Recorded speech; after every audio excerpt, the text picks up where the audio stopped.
டெல்லியில் நடைபெறவிருக்கும் குடியரசு தின விழா அணிவகுப்பில் தமிழ்நாடு அரசின் அலங்கார ஊர்தி இடம்பெற்றுள்ளதாக அறிவிக்கப்பட்டுள்ளது. தமிழ்நாடு அரசு வெளியிட்டுள்ள அறிக்கையில், டெல்லியில் நடைபெறவிருக்கும் குடியரசு தின விழாவில் தமிழ்நாடு அரசின் அலங்கார ஊர்தி இடம்பெற உள்ளதாகவும், இதற்காக ஒன்றிய பாதுகாப்பு அமைச்சகத்தின் நிபுணர் குழு ஒப்புதல் அளித்துள்ளதாகவும் கூறப்பட்டுள்ளது. தன்னிறைவு இந்தியா மின்சார வாகன உற்பத்தி மையம் என்ற தலைப்பில் இடம் தமிழ்நாடு அலங்கார ஊர்தியில் பசுமை மின்சக்தி தொடர்பான அம்சங்கள் இடம்பெறுகின்றன. இது தமிழ்நாட்டின் புதுப்பிக்கத்தக்க ஆற்றல் முயற்சிகளை பிரதிபலிக்கிறது என்றும் தெரிவிக்கப்பட்டுள்ளது. வரும் 26ஆம் தேதி நடைபெறும் குடியரசு தின விழா அணிவகுப்பில் கலந்து கொள்ளும் அலங்கார ஊர்தியை தயார்படுத்தும் பணி டெல்லியில் நடைபெற்று வருகிறது. டெல்லியில் நடைபெறவிருக்கும் குடியரசு தின விழா அணிவகுப்பில் தமிழ்நாடு அரசின் அலங்கார ஊர்தி இடம்பெற்றுள்ளதாக அறிவிக்கப்பட்டுள்ளது.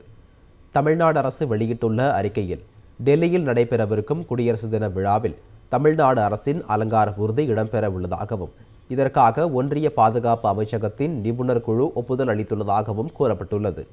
தன்னிறைவு இந்தியா மின்சார வாகன உற்பத்தி மையம் என்ற தலைப்பில் இடம் தமிழ்நாடு அலங்கார ஊர்தியில் பசுமை மின்சக்தி தொடர்பான அம்சங்கள் இடம்பெறுகின்றன. இது தமிழ்நாட்டின் புதுப்பிக்கத்தக்க ஆற்றல் முயற்சிகளை பிரதிபலிக்கிறது என்றும் தெரிவிக்கப்பட்டுள்ளது.